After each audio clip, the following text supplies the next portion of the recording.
एक महत्वपूर्ण विषय पे आप सबको संबोधित करने के लिए इस प्रेस वार्ता का आयोजन किया गया है।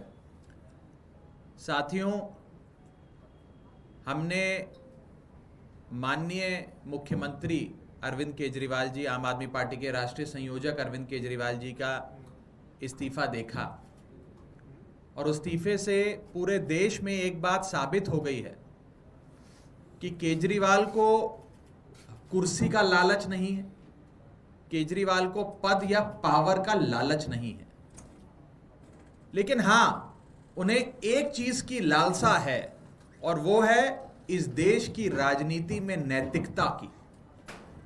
एक चीज वो चाहते हैं, वो है राजनीति में मर्यादा, और नैतिकता और मर्यादा को ऊपर रखते हुए उन्होंने अपनी ईमानदारी की अग्नि परीक्षा देने का फैसला दिया। हम एक ऐसे दौर में जीते हैं जहां एक छोटा सा नौकरी करने वाला शख्स भी, कोई चपरासी भी अपनी नौकरी से इस्तीफा नहीं देता, चिपका रहता है कुर्सी से। इस दौर में, इस कलयुग में अरविंद केजरीवाल जी ने 2 बार मर्यादा और नैतिकता को मानते हुए अग्नि परीक्षा देने का काम किया, 2 बार इस्तीफा दिया। एक बार 49 दिन की सरकार जब बनी थी नैतिकता के आधार पर, और आज मर्यादा को तवज्जो देते हुए। साथियों, किसी संविधान ने, किसी कानून ने या किसी कोर्ट ने केजरीवाल जी को इस्तीफा देने के लिए नहीं कहा, लेकिन उन्होंने जनता की अदालत को चुना है। आज एक साधारण सा दिल्ली का पार्षद जब अपना 5 साल का कार्यकाल पूरा करता है तो उस 5 साल में वो बड़ी गाड़ियां, बड़े महल, कोठियां, जमीन, जायदाद बना लेता है। आप अनगिनत ऐसे उदाहरण जानते हैं कि जब पार्षदी का चुनाव लड़ा था कॉर्पोरेटर, काउंसलर बनने का, तो स्कूटर पर आकर प्रचार किया करते थे। अब BMW, मर्सिडीज में घूमते हैं और बड़ी 2000-3000 गज की कोठी में रहते हैं। ये एक पार्षद की फाइनेंशियल ट्रेजेक्टरी हम देखते हैं 5 साल के भीतर जो दिल्ली में हो जाती है। और दूसरी तरफ राजनीति में नैतिकता, ईमानदारी, मर्यादा और शुद्धता का उदाहरण है अरविंद केजरीवाल, कि 10 साल से अधिक मुख्यमंत्री रहने के बाद भी आज केजरीवाल जी के पास अपना घर नहीं है, संपत्ति नहीं है, जायदाद नहीं है। साथियों, संपत्ति ना होना और अपना घर ना होने के कारण अरविंद केजरीवाल जी एक दूसरे निवास स्थान में प्रवेश करेंगे, अपना घर छोड़कर, सरकारी निवास छोड़कर, और सारी सुविधाएं त्यागेंगे। जितनी भी फैसिलिटीज और बेनिफिट्स बतौर मुख्यमंत्री मिलती हैं उन सबको त्यागेंगे और त्याग करके जनता की अदालत में जाएंगे, क्योंकि ये लड़ाई सत्ता बदलने की नहीं है, व्यवस्था बदलने की है। लेकिन इसके साथ साथ उनके निवास स्थान से संबंधित एक महत्वपूर्ण विषय आज मैं इस प्रेस कॉन्फ्रेंस में उठाना चाहता हूं, बतौर आम आदमी पार्टी प्रवक्ता, सांसद, कार्यकर्ता और बतौर एक नागरिक इस देश का। आम आदमी पार्टी इस देश की फास्टेस्ट ग्रोइंग पॉलिटिकल पार्टी है। 10 साल के भीतर हमें राष्ट्रीय पार्टी होने का दर्जा मिला। कानून यह कहता है कि जब कोई भी पॉलिटिकल पार्टी नेशनल पार्टी बनती है, कानून तहत उसे राष्ट्रीय पार्टी का दर्जा कानून तहत दिया जाता है, तो उसे 2 साधन दिए जाते हैं। उसे मैं सुविधा नहीं कहूंगा, 2 साधन दिए जाते हैं। पहला साधन, उसको अपना काम करने के लिए एक कार्यालय राष्ट्रीय राजधानी में दिया जाता है। जिस कार्यालय में आप स्थित हैं, अभी यहां बैठे हैं, यह कार्यालय हमें राष्ट्रीय राजधानी में राष्ट्रीय पार्टी दर्जा बनने की बदौलत हासिल हुआ। और दूसरी जो साधन हमें कानून तहत मिलना चाहिए, वो है हमारे राष्ट्रीय संयोजक को एक अकोमोडेशन, यानी कि एक सरकारी आवास। इस देश में कई राजनीतिक दल, राष्ट्रीय पार्टियां बने समय समय पर, और उन्हें समय समय पर उनके राष्ट्रीय अध्यक्ष हों या राष्ट्रीय संयोजक हो, उन्हें राष्ट्रीय राजधानी यानी कि दिल्ली में एक मकान, एक सरकारी आवास दिया गया। वो चुनाव आयोग का कानून है जिसके तहत मिलता है। आज उसी कानून का हवाला देते हुए हम सरकार से ये विनती करेंगे कि मुख्यमंत्री का पद छोड़ने के बाद राष्ट्रीय संयोजक आम आदमी पार्टी अरविंद केजरीवाल जी को, क्योंकि वे एक राष्ट्रीय पार्टी के राष्ट्रीय संयोजक हैं, उन्हें एक सरकारी आवाज मिले। ये हमारी मांग है, मेरी मांग है बतौर कार्यकर्ता, बतौर प्रवक्ता, बतौर भारत देश का एक नागरिक। ये जो साधन दिए जाते हैं राष्ट्रीय पार्टी को, ये कानून में इसका प्रावधान इसलिए किया गया क्योंकि एक राष्ट्रीय पार्टी को चलाने के लिए आपको एक तंत्र चाहिए, कुछ साधन चाहिए। हजारों लोग देश भर के कोने से आप आते हैं आपसे मिलने, चिट्ठियां लिखी जाती हैं, चिट्ठियां भेजी जाती हैं, आप जैसे पत्रकार आते हैं संवाद करने, लोग आते हैं, दिल्ली के लोग, देश भर के लोग, पंजाब, हरियाणा, उत्तर प्रदेश, महाराष्ट्र, देश के कोने कोने से लोग आते हैं मिलने। इसके लिए इस साधन की व्यवस्था की जाती है। एक साधन है ये हमारा राष्ट्रीय कार्यालय।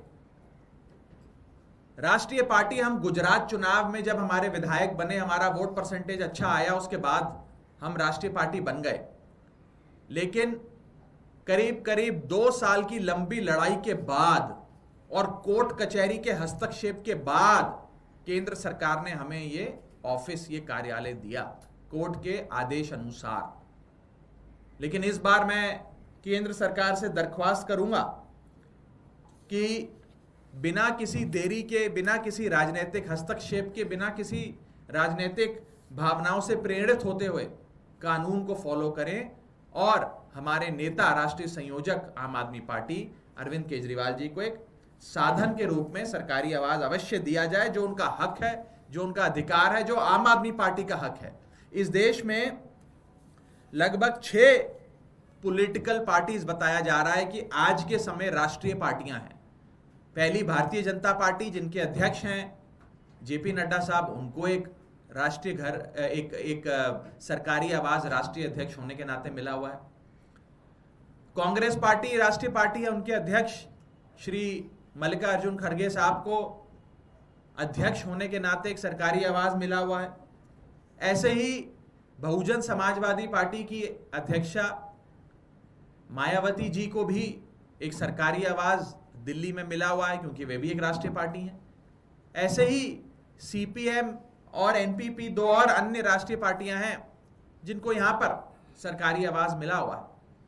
मैं चाहूंगा कि आम आदमी पार्टी, जो 6ठी राष्ट्रीय पार्टी है इस देश की, उसको भी कानून के तहत जो साधन मिलने चाहिए वो मुहैया कराई जाए।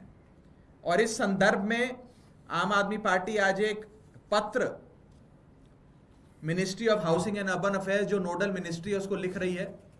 और हम ये अनुरोध करेंगे कि जल्द से जल्द राष्ट्रीय संयोजक अरविंद केजरीवाल जी के लिए ये साधन, सुविधा नहीं साधन, मुहैया कराया जाए।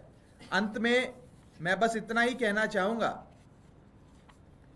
कि ये जो मांग है, साधन की मांग है, ये कानून तहत अधिकार है, हमारा हक है हमारा।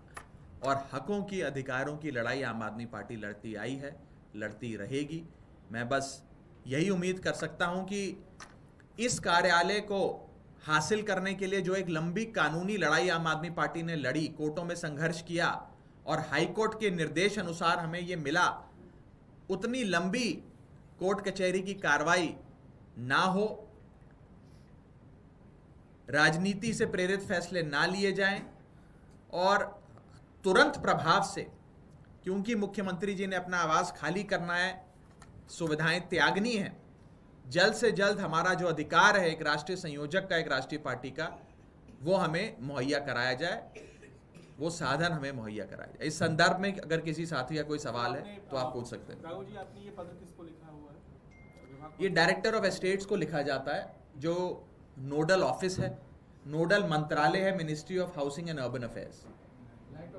तो राघव जी, जब तक ये पत्र हमारे राष्ट्रीय सचिव द्वारा भेजा जाएगा। जब तक ये अलॉट नहीं किया जाता, तो क्या अरविंद केजरीवाल केजरीवाल उसी घर में रहेंगे? नहीं, जैसा कि मैंने आपको बताया कि मुख्यमंत्री जी बहुत जल्द सारी सुविधाएं जो मुख्यमंत्री पद के साथ आती हैं उनको त्याग रहे हैं। उनका जैसे ही इस्तीफा स्वीकार होगा, नए मुख्यमंत्री की शपथ होगी, उसके बाद सुविधाएं त्यागने का सिलसिला शुरू होगा। तो मैं चाहूँगा कि कुछ ही दिनों के भीतर केंद्र सरकार उनके लिए ये सरकारी आवाज़ जो एक साधन है एक राष्ट्रीय पार्टी का, जो हमारा हक है एक राष्ट्रीय पार्टी के तौर पे फंक्शन करने के लिए, जो ज़रूरतें एक राष्ट्रीय पार्टी की होती हैं वो हमारी ज़रूरतें पूरी करी जाएं, जैसे बसपा की करी गई, कांग्रेस की करी गई, भारतीय जनता पार्टी की करी गई, सीपीएम की करेगी, वैसे ही आम आदमी पार्टी की भी ये ज़रूरत अवश्य पूरी करी जाए और एक लेवल प्लेइंग फील्ड हो। एक सवाल बार बार उठता है कि अभी तब तक ये केजरीवाल जी कहाँ करेंगे, जो सरकारी जो आप मांग कर। मैं तो उम्मीद करता हूँ कि हाउसिंग मंत्रालय आजकल में ही कोई जगह मुहैया कराएगा, ऐसी मेरी उम्मीद है। और क्या आतिशी जी सीएम वाले आवास में जाएंगे? उनका जवाब तो वही दे सकती हैं। और कोई विषय? बहुत बहुत शुक्रिया, थैंक यू। फोटो अभी ना ऑफिशियली रिलीज